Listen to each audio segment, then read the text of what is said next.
7월 25일 화요일 오늘의 말씀은 사도행전 14장 19절에서 28절의 말씀입니다. 유대인들이 안디옥과 이고니온에서 와서 무리를 충동하니 그들이 돌로 바울을 쳐서 죽은 줄로 알고 시외로 끌어내치니라.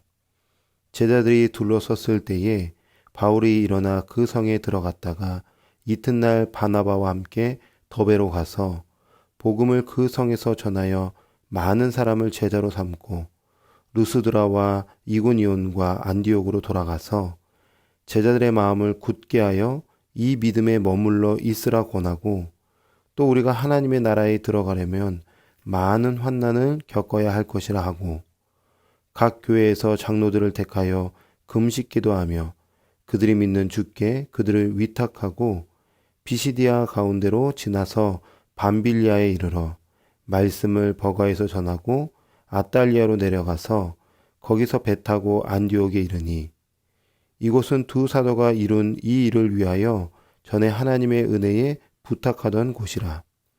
그들이 이르러 교회를 모아 하나님의 함께 하신 모든 일과 이방인들에게 믿음의 문을 여신 것을 보고하고 제자들과 함께 오래 있으니라. 아멘.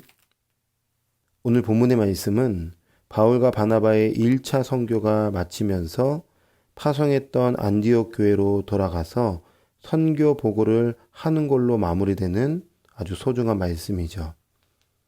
바울과 바나바는 루스드라에서 선천성 하반신 마비자에게 복음을 전했습니다. 절망 가운데 있는 그를 일으켜 세워줬습니다.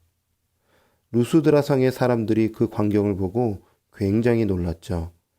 바울과 바나바가 얼마나 대단해 보였을까요? 얼마나 위대해 보였을까요? 루스드라 사람들은 자연스럽게 그들을 신과 같이 여겼어요.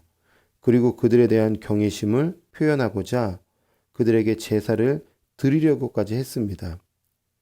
바울과 바나바는 신처럼 여기며 제사하려는 그 무리들을 겨우 말려서 제사를 지내지 못하게 잘 마무리했죠. 그런데 얼마 지나지 않아서 바울과 바나바에게 제사를 지내려고 했던 그 무리가 뭔가 달라 보입니다. 19절의 말씀에 보니까 유대인들이 안디옥과 이고니온에서 와서 무리를 충동하니 그들이 돌로 바울을 쳐서 죽은 줄로 알고 시외로 끌어내치니라.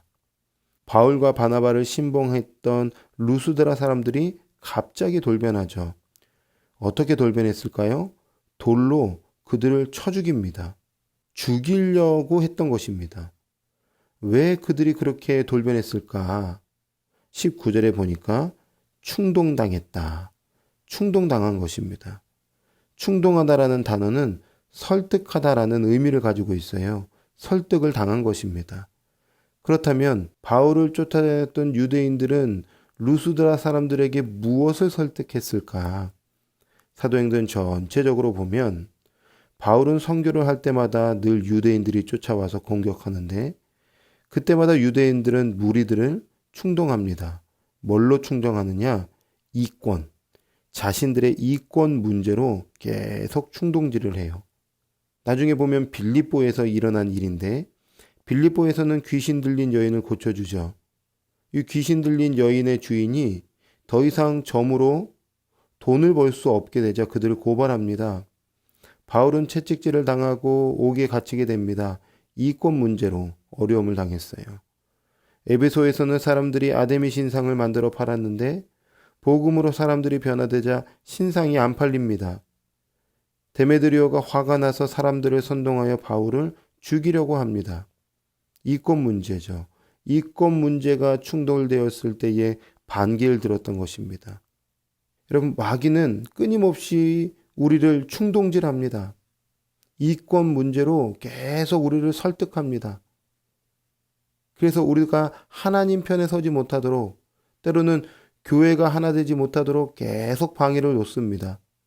예배를 선택할래? 아니면 주일에 돈을 버는 걸 선택할래? 이득을 선택할래? 세상의 즐거움을 선택할래? 계속 자신들의 이권 문제를 가지고 원수는 우리를 충동질합니다. 넘어가면 안 되는 거죠. 우리가 하나님 반대편에 서면 안 된다라는 것입니다. 우리는 늘 믿음을 선택해야 되는 것입니다. 신앙 양심을 지켜야 하는 것입니다. 말씀을 사수하며 살아가야 되는 것이죠. 그렇지 않으면 우리는 언제든지 무리로 돌변할 수 있는 것입니다.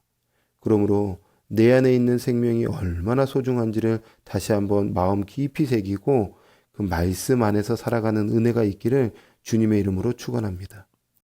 바울은 결국 무리들의 돌에 맞아 죽을 고비를 넘기게 돼요. 자, 이쯤 되면 바울의 입장에서는 선교를 접고 본 교회로, 파송했던 교회로 돌아가야 하는 거 아닐까요? 이쯤 되면 하나님께 좀 불편한 기색을 좀 드러내면서 좀 따져야 되는 건 아닙니까?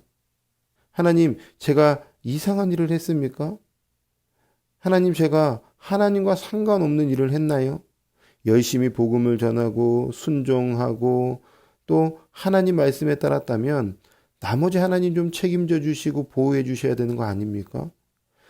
누군가가 나에게 돌을 던질 때 그 돌을 좀 맞지 않도록 보호해 주셔야 되는 거 아닙니까? 좀 이렇게 얘기할 법하지 않았을까요?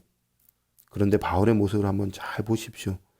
21절, 22절에 제자들이 둘러섰을 때에 바울이 일어나 그 성에 들어갔다가 이튿날 바나바와 함께 더베로 가서 복음을 그 성에서 전하여 많은 사람을 제자로 삼고 루스드라와 이고니온과 안디옥으로 돌아간 것입니다. 세웠던 교회를 다시 돌아가서 복음으로 다시 세워갑니다. 이 안에 바울의 입술에 어떠한 불평과 불만도 없었습니다. 여러분, 은혜 입은 자에게는 불평이 없는 거죠. 그 은혜가 얼마나 위대하고 얼마나 놀랍습니까? 그 은혜가 얼마나 나를 그 죽음의 문턱에서 건져냈습니까? 그러면 우리의 남은 인생은 감사만 있는 것이고 순종만 있는 것이고 예수 그리스도의 십자가만 쫓아갈 뿐인 것이죠.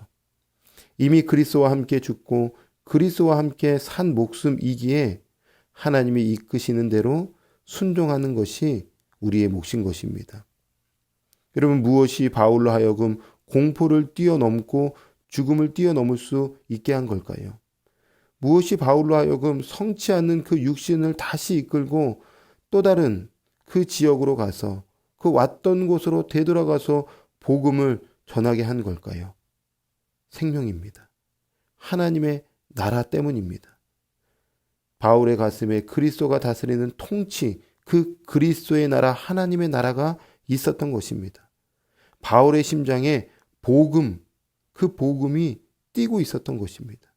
그래서 22절에 그는 고백해요.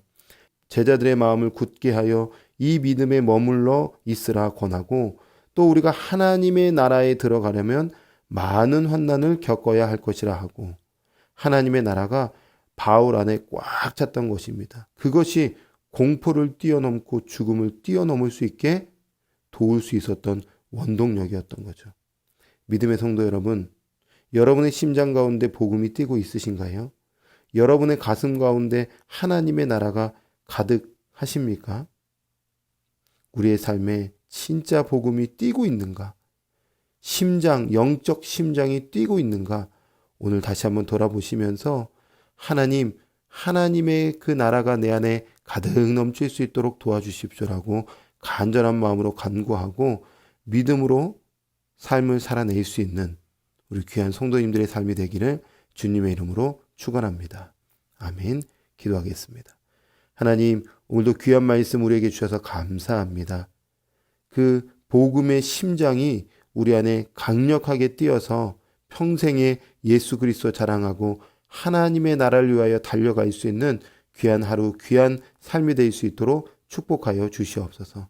언제나 함께 하시는 하나님께 감사드리며 예수 그리스도의 이름으로 기도합니다. 아멘.